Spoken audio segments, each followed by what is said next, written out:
la bassesse de la vile interprétation donnée par la mouche. La mouche relevait la tête comme un pilote sur un bout de paille et une flaque d'urine d'âne. « Je les ai dénommés mer et bateau, dit-elle. J'ai réfléchi pendant longtemps à cette interprétation.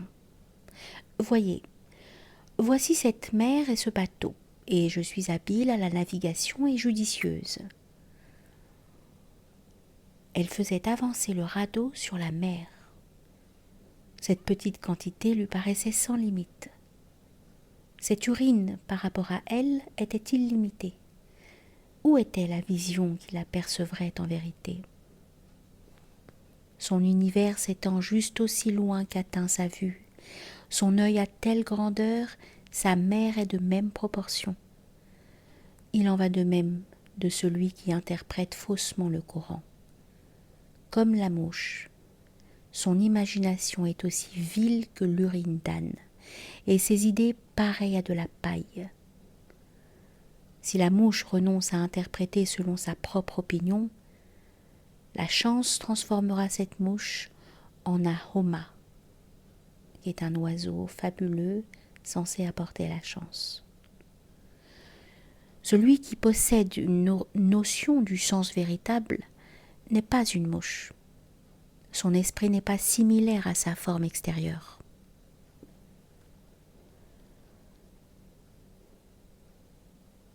Comment le lion rugissait de fureur à cause du retard du lièvre. Ainsi, par exemple, le lièvre qui attaqua le lion. Comment son esprit était-il à la mesure de son corps? Le lion, de fureur et de rage, disait « Je me suis laissé aveugler en prêtant l'oreille à mon ennemi.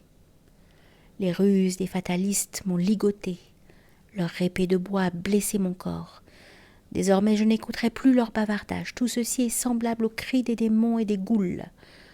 Ô mon cœur, mets-les en pièces, ne tarde pas. Déchire leur peau, car ils n'ont rien que de la peau. » Qu'est-ce que la peau?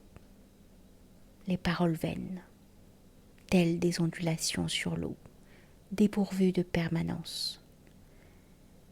Sache que ces mots sont comme l'écorce et le sens comme le noyau. Ces mots sont comme la forme et le sens comme l'esprit. L'écorce dissimule le défaut du mauvais noyau, elle cache aussi jalousement les secrets du bon noyau. Quand la plume est de vent et le parchemin d'eau, tout ce que tu écris disparaît rapidement. C'est écrit sur l'eau.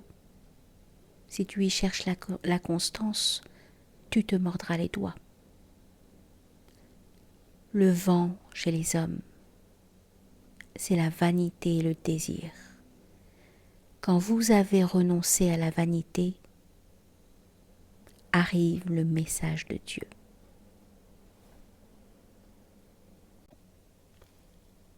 Doux sont les messages du Créateur, car ils durent éternellement. Les khotbas pour les rois changent, et aussi leur empire. Tout passe, sauf l'empire et les khotbas des prophètes. Car la pompe des rois vient de la vanité, tandis que le glorieux privilège des prophètes vient de la majesté divine. Les noms des rois sont effacés des dirhams, mais le nom de Ahmad, Muhammad, est gravé sur eux à jamais. Le nom de Ahmad est le nom de tous les prophètes. Si l'on compte 100, cela comprend 99.